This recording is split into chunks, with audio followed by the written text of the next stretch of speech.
한미 정상회담을 위해 출국한 문재인 대통령이 조금 전 미국 워싱턴에 도착해 본격적인 방미 일정에 돌입했습니다. 폼페이오 미국 국무장관은 북한이 비핵화 때까지 제재를 이어가겠지만 약간의 여지를 둘 수도 있다고 밝혔습니다.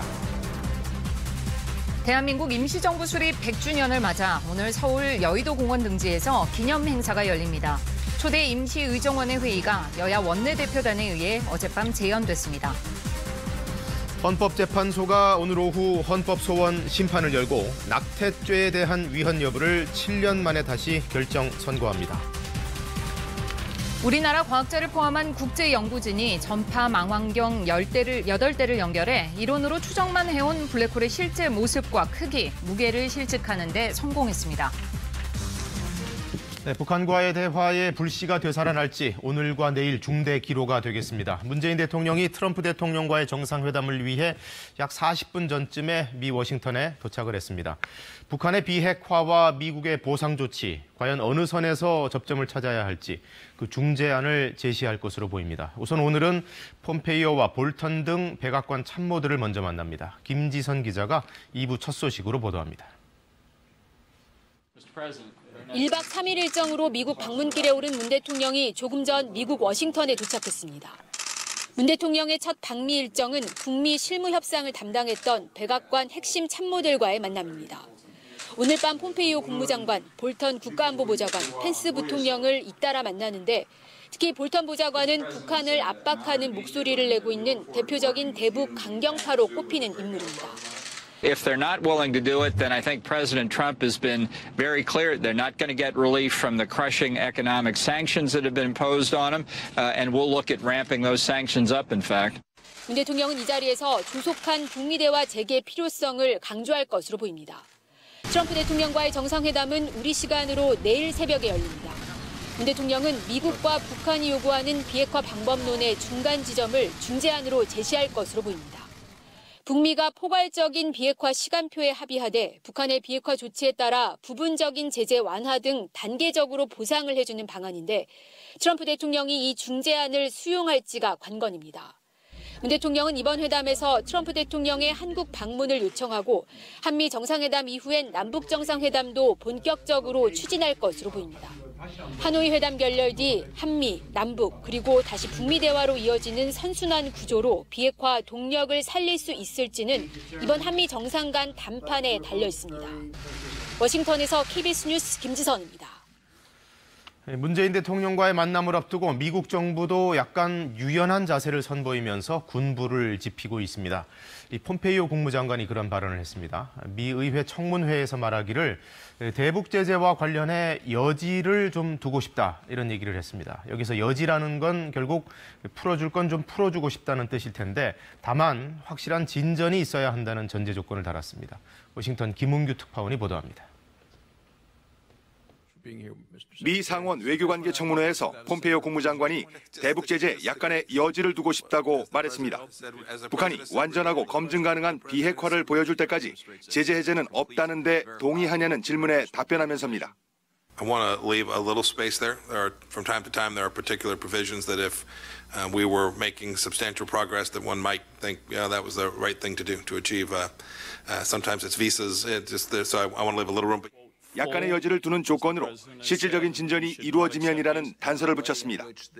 북한이 비핵화 조치를 일부 실행하고 이게 미국의 최종 목적에 부합한다면 미국이 어느 정도 유연성을 보일 수 있다는 의미로 해석됩니다. 그 예로 비자 문제를 언급했는데 북한 여행 금지를 풀겠다는 것인지 북한 국적자의 여행 금지에 대한 것인지는 구체적으로 답하지 않았습니다. 북한의 완전한 비핵화 때까지 유엔의 핵심 제재는 유지돼야 한다는 기존 입장은 재차 강조했습니다. The enforcement regime, the core UN Security Council resolutions need to remain in place until the verification of denuclearization has been completed. 폼페이오 장관이 언급한 약간의 여지가 유엔 안보리의 대북 핵심 경제 제재를 푼다는 것으로 보이지는 않습니다. 그러나 완전한 비핵화 때까지 제재 완화나 해제는 없다는 기존 입장에서 일부지만 변화된 입장을 보인 것은 주목됩니다. 오늘 최고인민회의가 예정된 북한이 드러난 소리 같습니다. 대화하자는 강력한 메시지로 보입니다. 워싱턴에서 KBS 뉴스 김은규입니다.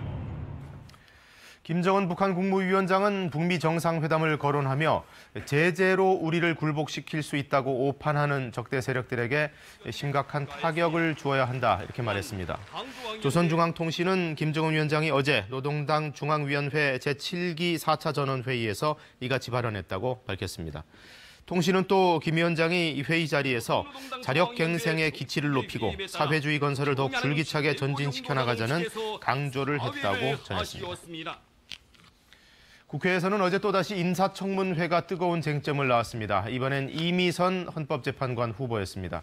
앞서 장관 후보자들이 주로 부동산 문제로 논란을 샀다면 이 후보자는 주식 문제가 도마 위에 올랐습니다. 35억 원어치를 보유하고 있는데 사고판 거래 횟수가 5천 건이 넘어서 더 논란을 키웠습니다. 이 후보자는 남편이 한 거다, 나는 모른다 이런 입장입니다. 최영원 기자입니다. 서울법대 출신 60대 남성이 주류인 헌재 재판관. 사상 처음으로 지방대 출신 40대 여성인 이미선 후보가 지명되자 다양성에 대한 기대가 나왔습니다. 일단 제가 그 여성이고요. 그다음에 그 이른바 이제 비주류라고 볼 수가 있는 그런 요소들이 많습니다. 하지만 35억여 원에 이르는 보유 주식이 청문회를 모두 삼켜버렸습니다. 5천여에 이르는 잦은 거래도 도마에 올랐습니다. 이 재판은 뒷전이고 이 어떻게 판사는 부업이 아닌가. 워런 버핏이나 조지 솔레스처럼 네. 주식 투자해서 남편하고 하는 게 더 낫잖아요? 여당에서조차 부적절하다는 지적이 나왔습니다. 저도 검사 생활을 했는데 검사가 될 때 공무원은 주식을 해서는 안 된다고 배웠습니다. 이 후보자는 남편이 자신의 이름으로 한 일이라고 해명했습니다.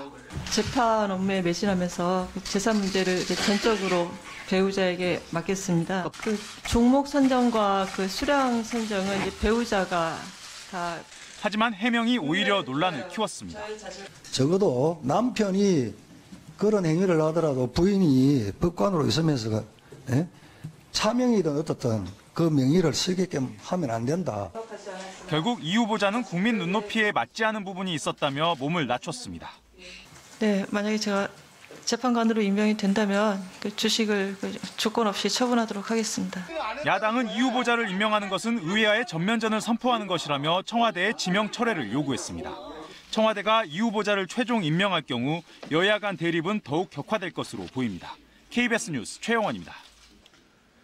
대한민국 임시정부 수립 제100주년 기념식이 오늘 저녁에 열립니다. 1919년을 기념해 19시 19분에 행사가 시작되고 장소는 광복군이 수송기를 타고 착륙했다던 서울 여의도로 정해졌습니다. 그 밖에도 오늘 국내외 곳곳에서 기념 행사가 열리는데요. 그중에서도 역시 중심은 임정청사가 있었던 중국 상하이가 될 겁니다. 현지를 잠시 연결해서 관련 소식을 좀 들어보겠습니다. 김도엽 특파원에게 마이크를 넘기겠습니다.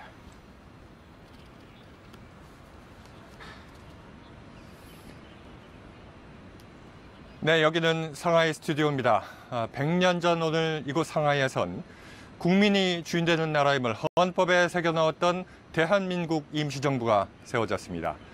임시정부는 우리에게 대한민국이란 국호와 태극기라는 국가의 상징도 물려줬습니다. KBS 특설 스튜디오가 세워진 이곳은 임시정부를 세운 주역들이 신년 축하회를 갖고 기념사진을 찍었던 역사적인 장소입니다. 역사와 함께 살아 숨쉬는 독립운동의 현장에서 오늘 저희는 임시정부의 지난 100년의 역사를 되짚어보는 뉴스를 전해드립니다. 100년 전 임시정부가 세워졌던 중국 상하이는 1910년대까지만 해도 한국 독립운동의 중심지가 아니었습니다. 오히려 만주와 연해두 지역의 독립운동가들의 거점이 집중돼 있었는데요. 어떻게, 왜 1920년대 들어 상하이가 우리 독립운동의 구심점이 됐을까요? 제가 전후 사정을 정리해봤습니다. 3.1운동이 벌어질 당시 상하이 거주 한인은 1000명이 채 되지 않았습니다. 반면 블라디보스토크를 중심으로 한 연해주는 15만 명이 거주하고 있었고 독립운동을 위한 자원도 상하이보다 우위에 있었습니다. 하지만 독립운동의 구심점은 결국 상하이가 됐습니다. 그 시작은 3.1운동 이전에 이미 상하이에 거점을 마련한 신한청년단이었습니다. 여운형, 신규식 등이 중심이 된 이들은 파리 강화회의에 김규식을 파견하고 도쿄에 밀사를 보내 28 선언을 촉발하기도 했습니다. 3.1운동 이후 해외로 도피처를 찾던 독립 세력에게 상하이의 가장 매력적인 점은 바로 일본의 영향력이 적은 지역이라는 것이었습니다. 아편전쟁 이후 상하이는 서구 열강의 조계지로 쪼개졌고 그 과정에서 절묘한 세력 간 균형이 조성됐습니다. 특히 프랑스 대혁명 정신에 따라 정치적 망명자에 관대한 프랑스 조계지는 최적의 장소였습니다. 또한 Y탄에 들어선 금융기관을 통해 수월하게 전신환을 주고받을 수 있는 근대적 금융 시스템은 미국과 남미, 유럽에서 독립자금을 수혈받을 수 있게 했습니다. 상하이의 근대적인 금융 조건 또한 대한민국 임시정부에게 매우 유리한 조건을 제공했습니다. 사상가의 도피처이자 근대적 교통, 통신, 금융 시스템을 갖춘 상하이는 각지에 흩어져 있던 독립운동의 주축들을 한데 모이게 했고 결국 100년 전 오늘 29명의 독립운동가들은 대한민국은 민주공화제로 한다는 임시헌장을 통과시키며 임시정부를 출범시켰습니다.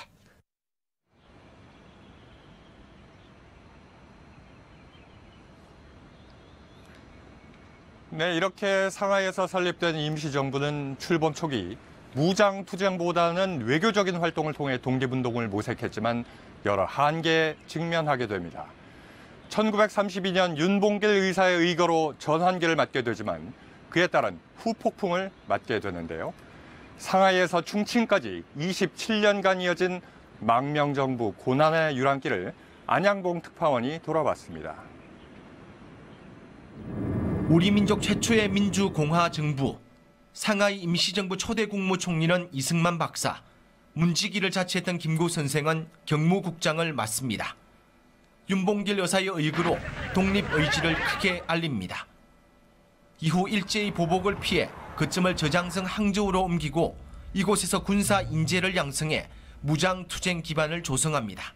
광복군이 성립된 그 기간으로 되죠.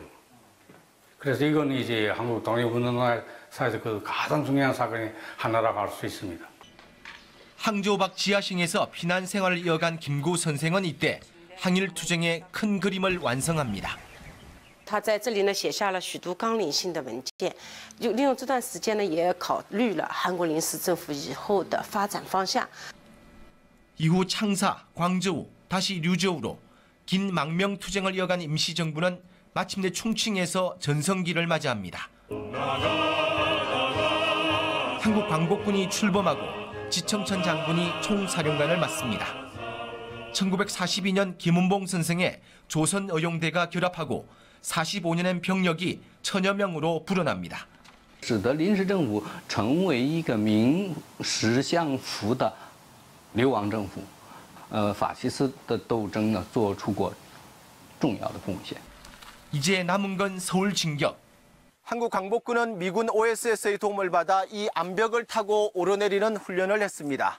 김구 선생은 중국군 400명보다 우리 광복군 7명이 더 낫다는 미군 지휘관의 말을 듣고 매우 기뻤다고 백범일지에 기록해 놓았습니다. 작전 회의를 마친 김구 주석과 도노반 OSS 소장의 얼굴에 비장함이 묻어납니다. 그러나 갑작스런 일제의 항복. 김구 선생은 천신만고로 준비한 것이 다 허사가 됐다며 안타까워했습니다. 그 후 임정 요인들은 뿔뿔이 귀국했고 무장 해제 상태로 입국한 광복군도 1946년 6월 해산됐습니다. KBS 뉴스 안양봉입니다. 자, 그런데 원래 임시정부를 만들기 위해 29명의 독립지사가 모여서 임시의정원을 구성한 날은 4월 11일이 아니라 하루 앞선 4월 10일이었습니다. 왜 임시정부 출범일은 하루가 늦어졌을까요? 100년 전 상하이에서 펼쳐졌던 운명의 1박 2일은 어떤 모습이었을지 김명주 특파원이 전합니다. 100년 전 4월 10일 밤 10시 중국 상하이 프랑스 조계지 안에 있던 이서양식 주택에 독립운동가 29명이 모여들었습니다. 대한민국 국회 기원이 된 초대 임시의정원 회의 자리였습니다. 회의는 밤을 새워 다음 날 오전 10시까지 이어졌습니다. 100년 전 그날 그 시간에 맞춰 여야 원내대표단이 상하이에 모였습니다. 서로 역할을 나눠 전문가 고증을 토대로 재구성된 임시의정원 회의를 재연했습니다. 먼저 회의 명칭을 정하고 의장, 부의장을 선출한 뒤 임시정부 수립을 결의했습니다. 우리가 이 자리에 모인 이유는 정부를 대신할 조직을 만들어서 일본이 조선을 양여받았다는 거짓말을 못하게 하고 대한민국 국호를 정할 때는 치열한 논쟁도 벌어졌습니다. 국호 이전에 주권을 제대로 올곧이 담는 것이 중요하다고 생각합니다. 국민이 주인이 된 나라라는 의미를 담아 국호는 대한민국으로 할 것을 찬성합니다. 국가 관제와 국무원 인사, 구황실에 대한 배려 여부까지 회의 안건에 올랐습니다. 100년 전 임시의정원엔 여성 의원 비율이 25%에 달했습니다. 일제의 만행을 문명국가에 제대로 알려야 합니다. 지금 독립운동에 나서는 여성들이 점차 많아지고 있습니다. 좌파, 우파의 문제보다는 모두의 역량을 결집해 일제에 맞서 싸워야 할 것입니다. 우리나라 최초 헌법인 임시헌장 제정을 끝으로 임시의정원 회의는 마무리됐습니다. 임시의정원 의원들은 12시간 동안 치열한 토론 끝에 대한민국 임시정부를 탄생시켰습니다. 그러나 회의 개최 장소를 놓고 의견이 엇갈리고 있는 만큼 학기에 고증 작업이 필요한 상황입니다. 상하이에서 KBS 뉴스 김명주입니다. 우리 사회의 오랜 논쟁거리 중 하나죠. 낙태하면 처벌하는 것이 헌법에 위배되는지 이 여부가 오늘 가려집니다. 헌법재판소는 2012년 이미 한 차례 합헌 결정을 내렸었는데 7년 만에 다시 선고를 내놓게 됐습니다. 달라진 사회 분위기가 이번 판결에 담길지 정세배 기자가 전망했습니다. 헌법재판소가 낙태죄에 대한 처벌이 합당한지에 대해 다시 한번 답을 내놓습니다.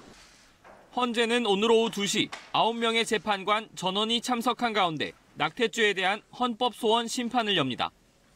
2012년 이후 7년 만인데 당시 헌재 재판관들의 판단은 4대 4로 팽팽하게 엇갈렸습니다. 일단 사회적 환경은 낙태죄 폐지에 우호적인 환경입니다. 지난달 인권위는 낙태죄가 여성의 자기결정권과 건강권, 생명권 등을 침해한다는 의견을 헌재에 제출했습니다. 또 지난해 유엔 여성차별철폐위원회도 우리 정부의 낙태죄 폐지를 권고하기도 했습니다. 국제적으로 낙태를 형법으로 규율하는 시대는 끝난 지 오래되었습니다. 국제사회에서 임신 중단이 단지 국가가 허용하는 행위가 아니라 국가에게 요구할 수 있는 권리로서 인정되고 있습니다. 법조계 역시 합헌 결정이 내려질 가능성은 낮다고 보고 있습니다.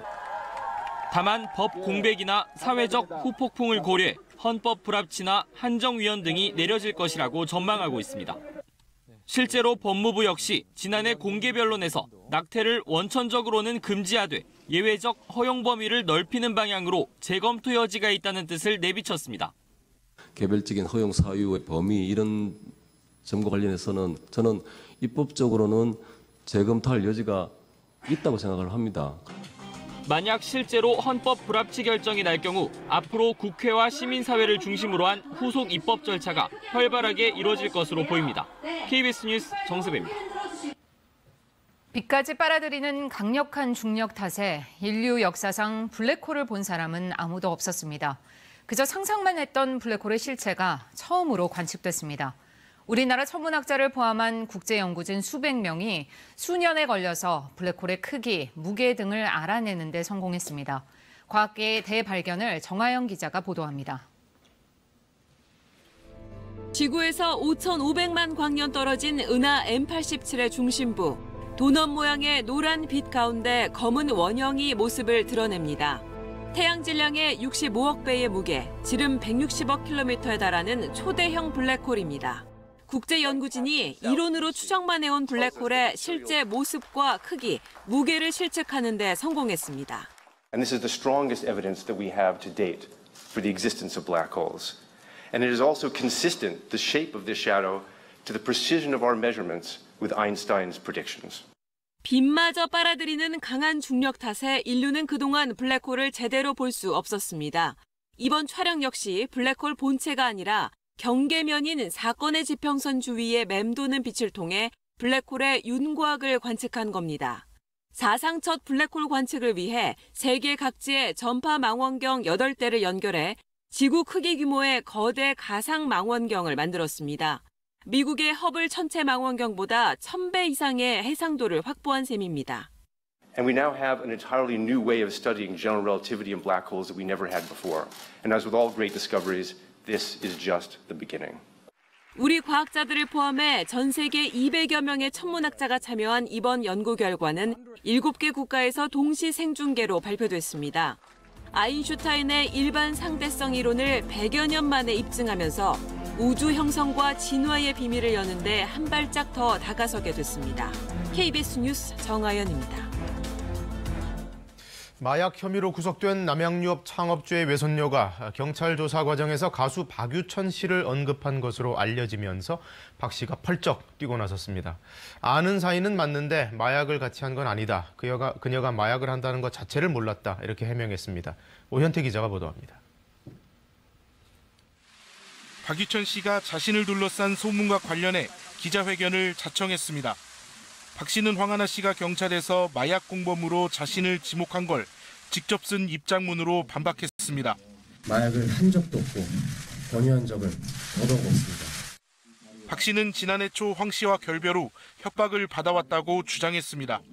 황 씨가 우울증으로 약을 먹는 건 알지만 자신은 그 약과 관련이 없고 황 씨의 마약 연루도 몰랐다고 덧붙였습니다. 제 앞에서 마약의 전과가 있다거나 불법적인 약을 복용 중이라는 이야기 한 적 없습니다. 박 씨 측은 수사기관에서 황 씨가 박 씨를 지목한 게 맞다고 연락이 와서 기자회견을 열었다고 밝혔습니다. 지난 6일 구속된 황 씨는 올해 초 필로폰을 구매해 박 씨와 함께 투약했다고 진술한 걸로 알려졌습니다. 저는 경찰서에 가서 성실히 조사를 받겠습니다. 기자회견 후 경찰은 황 씨가 지목한 연예인이 누구라고 밝힌 적도 없고 박 씨 측에 연락한 적도 없다며 다만 자진 출석한다면 입장을 들어보겠다고 밝혔습니다.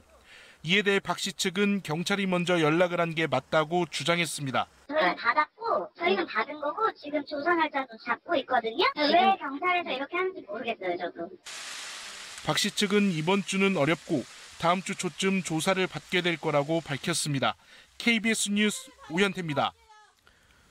한 요양원 운영자와 직원들이 80대 노인을 폭행하는 영상이 공개돼 경찰이 수사에 나섰습니다. 신주현 기자가 보도합니다. 경북 고령의 한 요양원. 80대 노인 환자를 돌보던 요양보호사가 갑자기 환자를 밀어 쓰러뜨리고 이불을 뒤집어 씌운 뒤 올라탑니다. 노인이 항의하자 슬리퍼를 벗어 마구 때리면서 발로 차고 여러 차례 강제로 끌어눕혀 위협합니다. 또 다른 요양보호사가 온 뒤에도 폭행은 이어집니다. 요양보호사가 노인의 머리를 잡고 바닥에 내동댕이 친 뒤 발버둥 치는 노인을 제압하자 다른 보호사가 젖은 바지와 속옷을 강제로 벗깁니다. 뒤이어 나타난 요양원 원장 역시 제지하기는커녕 노인을 강제로 눕혀 마구 때리며 다그칩니다. 충격적인 환자 폭행은 지난해 11월 일어난 일로 이 같은 가혹행위는 CCTV 영상에서 10분 가까이 지속됐습니다. 이 요양원은 치매나 중풍 등 노인 환자와 노인 장기 요양 등급을 받은 환자 70여 명을 수용할 수 있는 시설입니다. 경북 고령경찰서는 해당 CCTV 영상이 공개되자 요양보호사와 요양원 원장 등을 대상으로 수사에 착수했습니다. 경찰은 요양원의 CCTV 영상 전체를 확보해 상습 폭행 여부 등을 집중 조사할 계획입니다. KBS 뉴스 신주환입니다. 경기도 안성 요양원 근처에서 산책을 하던 60대 여성이 도사견에 물려 숨졌습니다. 이 여성 말고도 요양원 관계자가 같은 도사견에 물렸지만 생명에는 지장이 없는 것으로 알려졌습니다. 사건 사고 소식 천효정 기자가 종합했습니다.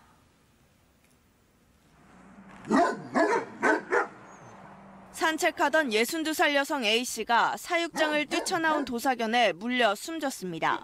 A씨가 도사견에 물린 건 어제 오전 7시 55분쯤. 가슴과 종아리 등을 물린 A씨는 병원으로 옮겨졌지만 숨졌습니다. 안에 개똥 이렇게 치워준다고. 갑자기 들이받고 이제 나와버린 거예요, 이제. 저는 그제도 안 가요. 해당 도사견은 요양원 인근에서 키우던 개로 온 길이가 1.4m가량 되는 것으로 파악됐습니다. 숨진 A씨 외에 요양원 부원장 B씨도 같은 도사견에 물렸지만 생명에는 지장이 없는 것으로 전해졌습니다. 검게 그을린 창고 안에서 연기가 쉴 새 없이 뿜어져 나옵니다. 어제 오후 7시 반쯤 경기도 이천시 사음동의 한 농가 창고에서 불이 났습니다. 다친 사람은 없었지만 창고에 보관되어 있던 건축자재와 창고가 불에 타 소방서 추산 1,300여만 원의 재산 피해가 났습니다. 어제 오전 9시 13분쯤 경기도 의왕시 고천동의 한 아파트 공사 현장에선 65살 남성 권모 씨가 추락해 크게 다쳤습니다. 권 씨는 공사 현장 지하 1층으로 연결된 5m 높이 통로에서 떨어져 다리와 팔이 부러진 것으로 조사됐습니다. 경찰과 소방당국은 목격자 등을 상대로 정확한 사고 원인을 조사하고 있습니다. KBS 뉴스 천유정입니다.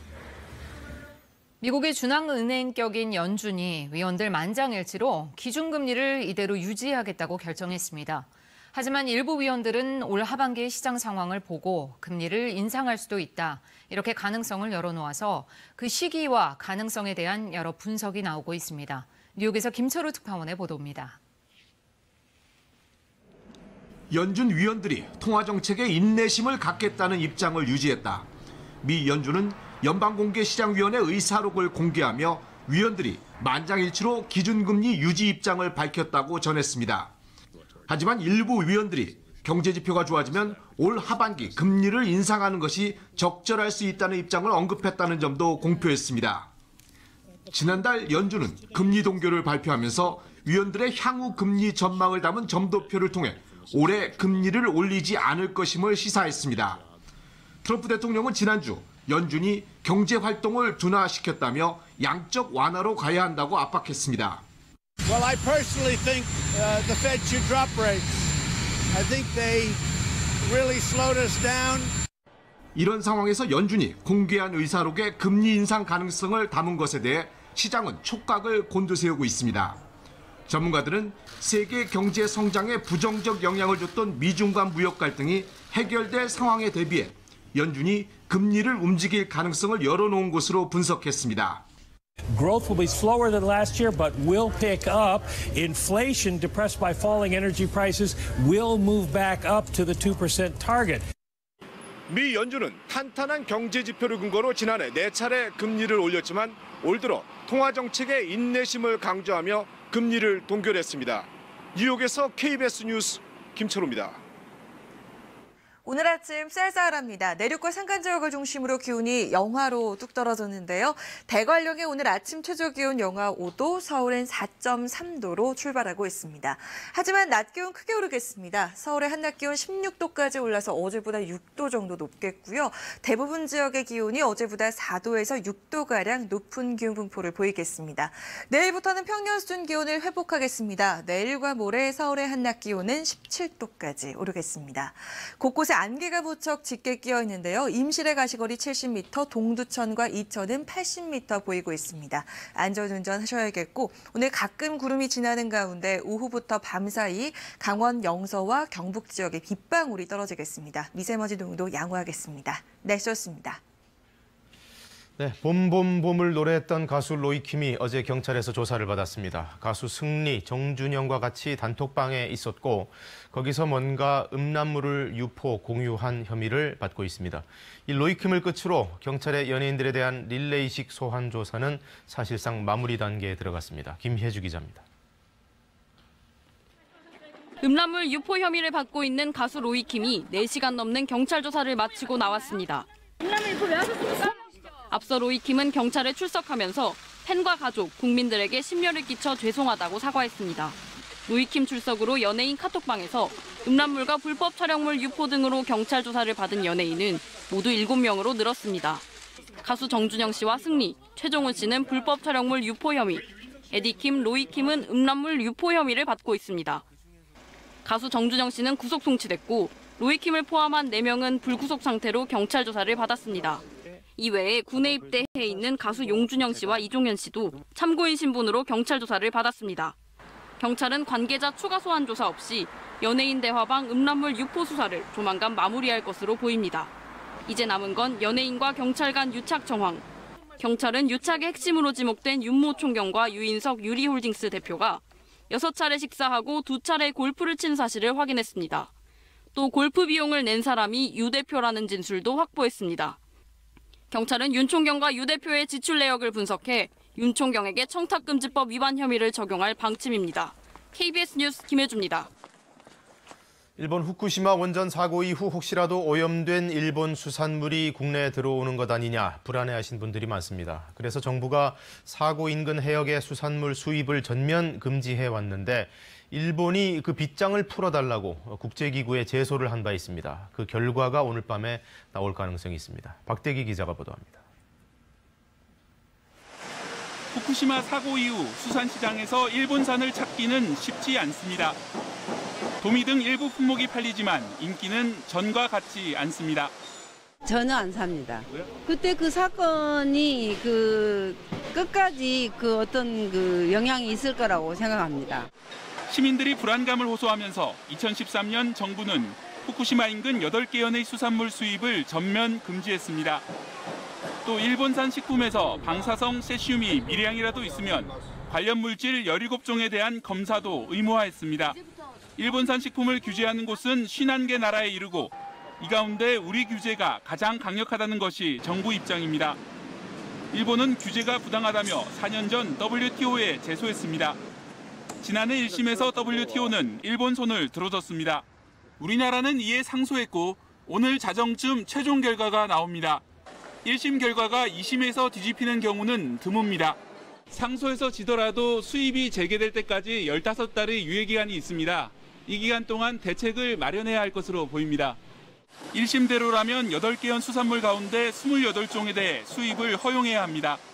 시민단체는 지금은 일본산이라고만 돼 있는 원산지 표시를 후쿠시마 등 지명으로 표시하게 하고 조리 가공식품에도 표시하도록 하자는 의견을 내놓았습니다. 국제사회에서도 받아들여지는 기준은 우리라고 못 받아들일 이유는 없는 거죠. 개인이 위험 가능성을 충분히 파악할 수 있도록. 정부는 최종 결과가 나오는 대로 관계부처 합동으로 대응 방안을 발표할 예정입니다. KBS 뉴스 박대기입니다. 베트남을 향한 전 세계 기업들의 러브콜이 뜨겁습니다. 1억 명 가까운 인구에 경제 성장률도 7%가 넘는 신흥개발 도상국이기 때문인데요. 하노이에서 최대 규모의 베트남 엑스포가 열리자 세계 기업들이 이곳으로 모였습니다. 우리 기업들도 베트남 국민들이 관심 많은 한국 식품, 미용 제품들로 시장 공략에 나섰습니다. 송금원 특파원이 박람회 현장에 다녀왔습니다. 500여 개 부스에서 기업들이 상품을 홍보합니다.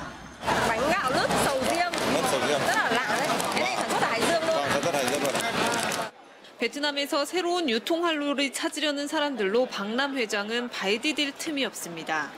để nó sản xuất tự nhiên mà trong một cái môi trường là sạch hoàn toàn, không sử dụng hóa chất. 베트남 정부 주최로 오는 13일까지 나흘간의 일정으로 하노이에서 열리고 있는 베트남 엑스포입니다. 베트남 북부 지역 최대 규모의 박람회 행사인 이번 행사에 중국과 인도네시아 등 25개 나라도 참여했습니다. 한국에서는 해외 참가국 가운데 가장 많은 150개 업체가 참여했습니다. Nếu mà chị muốn làm đại lý thì có thể liên lạc với bên anh qua email thì bên anh sẽ có những cái thủ tục cũng như là các cái điều kiện để hướng dẫn cho bên chị để làm đại lý. K푸드로 대표되는 한국 식품과 화장품 등 미용 제품에 대한 관심이 특히 높았습니다. Rất là tốt và món ăn của các bạn cũng rất là ngon. Việt Nam rất là có thiện cảm với Hàn Quốc. 동남아시아에서 유일하게 겨울이 있는 하노이를 공략한 온돌 침대와 제빙기 등도 출품돼 큰 인기를 끌고 있습니다. 중산층이 늘어나고 있는 그런 상황에서 우리나라 소비재가 굉장히 유망하다고 생각합니다. 1억 명 가까운 인구의 7%가 넘는 높은 경제 성장률을 기록 중인 베트남. 세계 기업들의 각축장이 되고 있습니다. 베트남 하노이에서 KBS 뉴스 송금환입니다. 시뻘건 불길과 검은 연기가 도심 한가운데 건물에서 솟아오르고 있습니다. 사고가 난 곳은 미국 노스캐롤라이나주 더럼 시내인데요.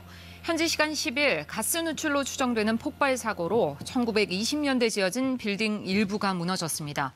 이 사고로 현재까지 1명이 숨졌고 소방관을 포함해 17명이 다친 것으로 전해졌습니다. 어찌나 폭발이 강했던지 현지 소방관 책임자는 마치 9.11 테러 당시 국방부 건물처럼 건물 전면이 주저앉았다고 말했습니다. 남아프리카 공화국 요하네스버그의 한 야외 콘서트 현장입니다.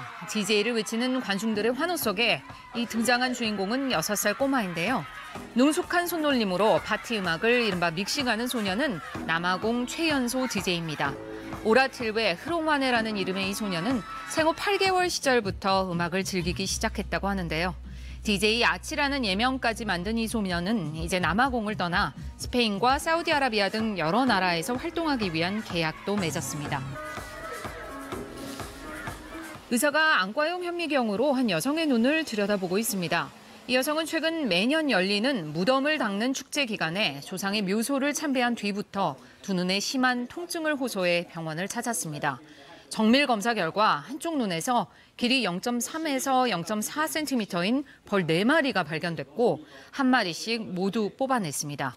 의료진은 이 여성의 시력이 0.1 정도로 떨어졌지만 다행히 중추신경계에 영향을 주진 않았다고 말했습니다.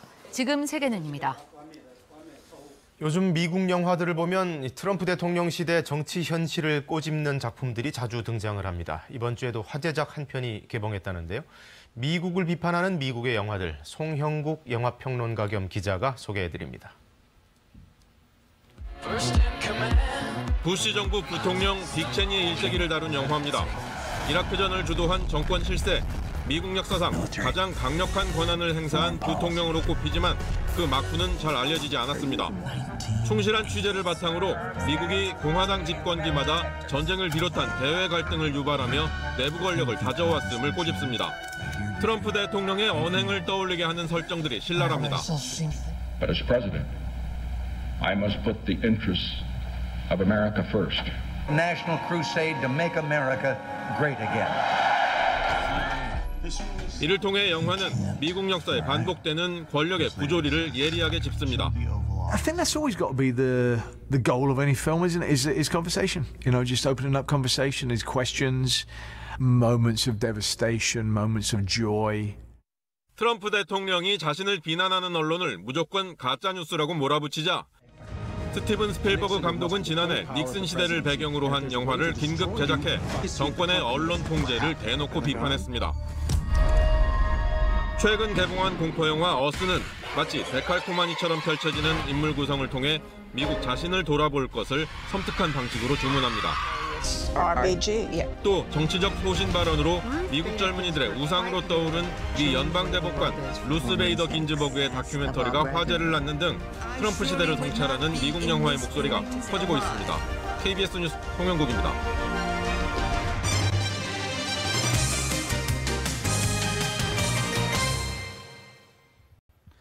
백범, 김구 선생 등 7명의 독립운동가가 잠든 효창공원이 애국선열 추모 공간으로 다시 태어납니다. 서울시는 효창공원을 독립운동가들의 정신을 기리고 시민들이 휴식을 즐길 수 있는 열린 공간으로 만들기로 했습니다. 이수민 기자가 취재했습니다. 대표적인 독립운동가인 이봉창, 윤봉길, 백정기 의사의 유해가 묻힌 묘역입니다. 근처에는 백범, 김구 선생도 잠들어 있습니다. 독립운동가 7명의 묘역이 조성된 효창공원. 하지만 효창운동장과 반공투사 위령탑 등 여러 시설이 주변에 들어서면서 순수 독립운동의 이미지와는 거리가 있었습니다. 좀 더 나은 모습이 되기를 원하고 또 되어야 된다는 말이 우선 많았지만은 현실화되지 못했었습니다. 그래서 이분들을 이곳에 모시는 것이 너무나 당연하다고 생각해서 모셨던 거 아닙니까? 서울시가 효창공원을 독립운동 상징 공원으로 바꾸기 위한 청사진을 내놨습니다. 공원을 둘러싼 담장을 허물어 시민들의 휴식 공간을 제공하고 대신 독립운동가의 정신을 기릴 수 있는 공간을 다시 조성한다는 게 핵심입니다. 우리나라 최초의 국제축구 경기장인 효창운동장은 그 가치를 살려 보존하기로 했습니다.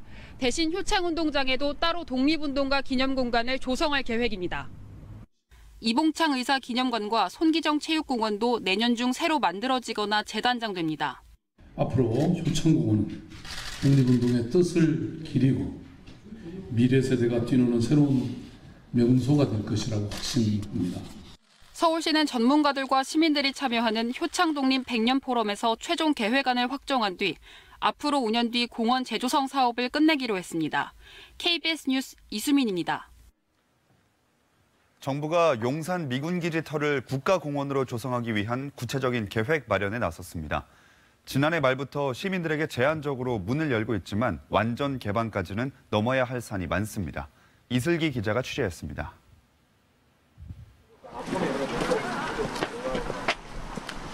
철문을 열고 들어가자 미군 막사가 나타납니다. 모습을 드러낸 일본군 위수감옥. 미군이 시멘트를 덧댄 벽돌벽도 100년 전 일본군이 쌓아놓은 것입니다. 사전 예약한 시민들에게 개방하는 미군기지 견학은 이달부터 6월까지 버스를 늘려 총 14차례 진행됩니다. 일본군 주둔지로 쓰였다가 미군이 이어받아 100년 넘게 남의 땅이었던 아픈 역사를 확인할 수 있습니다. 당초에는 이제 2008년이었는데 지금 많이 늦어진 상황입니다. 몇 차례 연기가 됐었고요. 국가공원으로 조성될 용산 미군기지 면적은 243만 제곱미터입니다. 국토부는 기지 내 건물 975동에 대해 역사적 가치 등을 검토한 결과 이 가운데 81동이 존치할 필요가 있다는 판단을 내렸습니다. 전문 조경업체 용역을 통해 공원의 전체적인 윤곽도 그린 것으로 전해졌습니다. 하지만 공원 조성까지는 갈 길이 멉니다. 미군이 이전 완료 시점을 확답하지 않은 데다 소파 규정에 따른 반환 협상이 얼마나 걸릴지 가늠할 수 없습니다. 이게 완전히 언제 반환될지는 아직까지 모르는 거기 때문에 저희들은 발표가 나올 때마다 기대도 했다가 또 분노했다가. 앞서 반환이 완료된 유엔군 사령부 부지의 경우 100억 원이 넘는 토양 정화 비용이 발생하는 등 용산 기지의 오염 정화 문제 역시 걸림돌이 될 전망입니다. KBS 뉴스 이슬기입니다. 술에 만취한 트럭 운전자가 신고를 당하자 시내를 질주해 산속까지 도망가다 붙잡혔습니다. 경찰을 따돌리겠다며 폭주한 거리가 12km나 됩니다. 임명규 기자가 보도합니다. 편도 1차로 어린이 보호구역을 화물차 한 대가 빠르게 질주합니다. 중앙선을 넘더니 위험천만하게 역주행까지 합니다. 폭이 좁아지는 도로에서는 간신히 추돌 위기를 모면합니다. 산속까지 도주해보지만 차에서 흰 연기가 피어오르자 차를 버리고 달아납니다. 결국 인근 공장에서 붙잡힌 운전자는 47살 김모 씨. 경찰을 따돌리겠다며 추격전을 벌인 거리가 12km나 됩니다. 김 씨는 지난달 21일 오전 7시 반쯤 경기 여주시의 한 사거리에서 뒷차량이 경적을 울렸다며 시비를 벌이던 중 상대방이 음주운전을 의심하고 경찰에 신고하자 도주하기 시작했습니다. 이미 음주운전으로 면허가 취소된 상태였고 이번에 적발되면 삼진아웃 대상이었습니다. 검거 당시 김 씨의 혈중 알코올 농도는 0.125%로 면허 취소 수준을 훌쩍 넘겼습니다. 만취 폭주를 우려한 경찰은 인근 경찰차 4대를 동원해 추격에 나섰습니다. 이 과정에서 경찰에 길을 터주는가 하면 도주 경로를 막아서는 등 검거를 도운 시민들도 있었습니다. 연석을 밟고 올라가가지고 원래는 연석을 밟고 안 올라가면 막힌 건데 워낙 다급해서 그런지 연석 밟고 올라가더라고요. 경찰은 김 씨를 음주운전과 무면허 혐의로 불구속 입건했습니다. KBS 뉴스 임명규입니다. 날이 풀리면서 봄나들이 가시는 분들이 많은데요. 소지품에 각별히 유의하셔야겠습니다. 전국의 전통시장과 축제장을 돌며 지갑을 훔쳐온 소매치기범이 경찰에 붙잡혔습니다. 한솔 기자입니다. 세종시의 한 전통시장. 모자를 쓴 한 남성이 파란 옷을 입은 여성을 슬쩍 밀칩니다. 여성의 상의에 있던 빨간 지갑이 순식간에 남성의 손에 들어와 있습니다. 훔친 지갑을 주머니에 집어넣고는 잽싸게 자리를 뜹니다. 59살 이모 씨가 일명 맨손 빼기 수법으로 지갑과 현금 220만 원을 훔치는 모습입니다.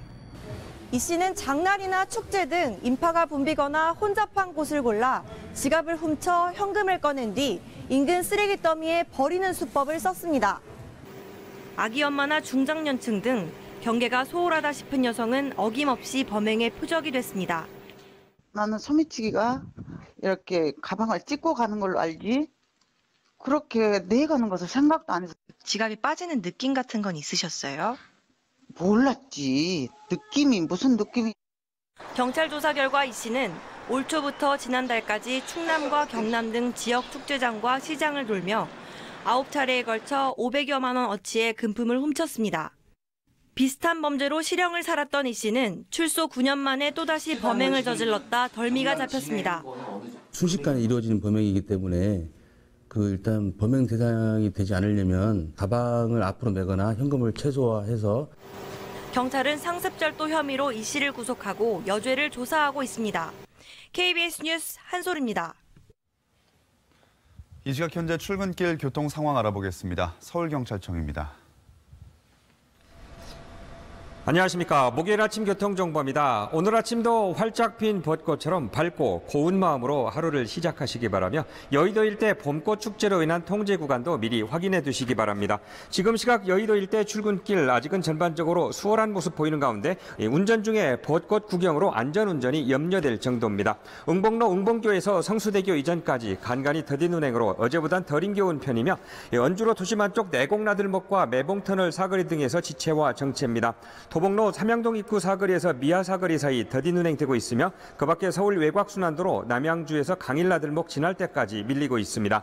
교통통제 및 혼잡 예상 정보입니다. 세종로 소공원 앞에 오후 1시부터 2시 30분까지 소규모지만 집회 후 도로 행진에 따른 광화문 일대 혼잡이 예상되며 서초동 대검찰청 앞에도 저녁 6시부터 밤 10시까지 집회 후 도로 행진으로 혼잡이 예상됩니다. 이 주요 행진 구간인 서초역과 교대역, 삼성역 부근 퇴근길 혼잡이 더욱 클 것으로 보여 이 부분 우회하시는 것이 좋겠습니다.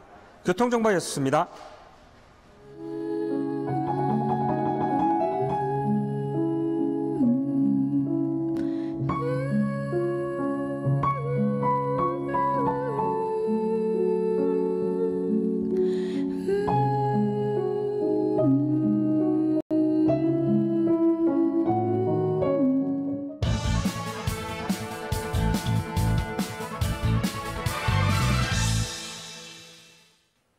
문재인 대통령과 트럼프 대통령이 우리 시각 내일 새벽 워싱턴에서 만납니다. 이번 정상회담은 그 어느 때보다 국내의 주목을 받고 있습니다. 하노이 북미 정상회담 결렬 이후 비핵화 협상이 교착 상태에 빠졌기 때문입니다. 북미 간 입장 차이가 매우 큰 상황에서 우리 정부의 중재 노력이 다시 한번 협상 추동력을 만들어낼 수 있을지가 회담 성공의 관건입니다. 하노이 결렬 이후 비핵화 협상은 북한의 단계적 비핵화 동시행동 원칙대 미국의 선비핵화 후 제재 해제로 대비되고 있습니다. 따라서 이번 회담에서는 이런 북미 간의 인식 차이를 좁힐 수 있는 절충점을 한미 양국이 마련하고 공유하는 것이 중요합니다. 이런 점에서 우리 정부가 교착 국면을 타개할 수 있는 현실적 해법으로 제시한 이른바 굿 이너프 딜이 얼마나 미국 측의 공감을 얻어낼 수 있을지에 관심이 쏠립니다. 굿 이너프 딜은 북미가 먼저 비핵화를 포괄적으로 합의한 후 그 이행은 단계적 접근 방식으로 하자는 것으로 양측의 입장을 절충한 것이라 할 수 있습니다. 한미 정상회담을 앞두고 트럼프 대통령이 뮬러 특검 수사에서 빠져나와 정치적으로 여유가 생긴 점은 일단 플러스 요인입니다. 여기에 김정은 위원장에 대한 개인적 신뢰를 지속적으로 강조하고 있고 김정은 위원장도 미국에 대한 비난을 자제하고 있는 점도 비핵화 협상 재개를 위한 여지를 높여주고 있습니다. 최고 지도자가 상대방에 대한 신뢰를 보이고 비핵화에 대한 공감대를 유지하고 있다는 점은 험난한 비핵화 과정에서 매우 긍정적 요소일 것입니다. 이번 한미 정상회담에서 양국이 협상 재개를 위한 공감대를 마련할 경우 곧바로 실무형 남북 정상회담이나 특사 파견에 나설 필요가 있습니다.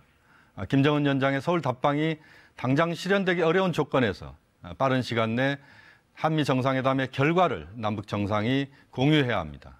이번 한미 정상회담을 기점으로 한반도 평화체제 구축에 담대한 여정이 다시 시작되길 기대합니다.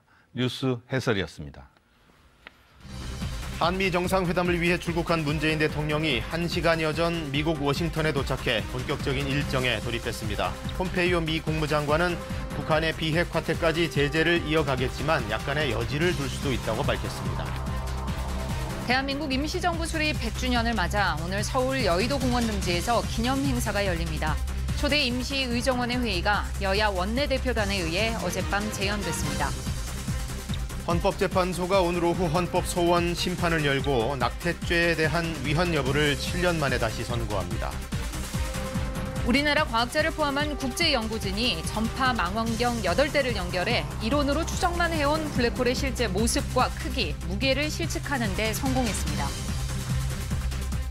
쌀쌀한 아침입니다. 내륙과 산간 지역을 중심으로 기온이 영하로 떨어진 곳이 있는데요. 대관령의 아침 기온 영하 5도, 서울은 4.3도에서 출발하고 있습니다. 하지만 낮 기온은 크게 오르겠습니다. 오늘 서울의 한낮 기온 16도로 어제보다 6도가량 높겠고 내일과 모레는 한낮 기온이 17도까지 올라 평년 수준 기온을 회복하겠습니다.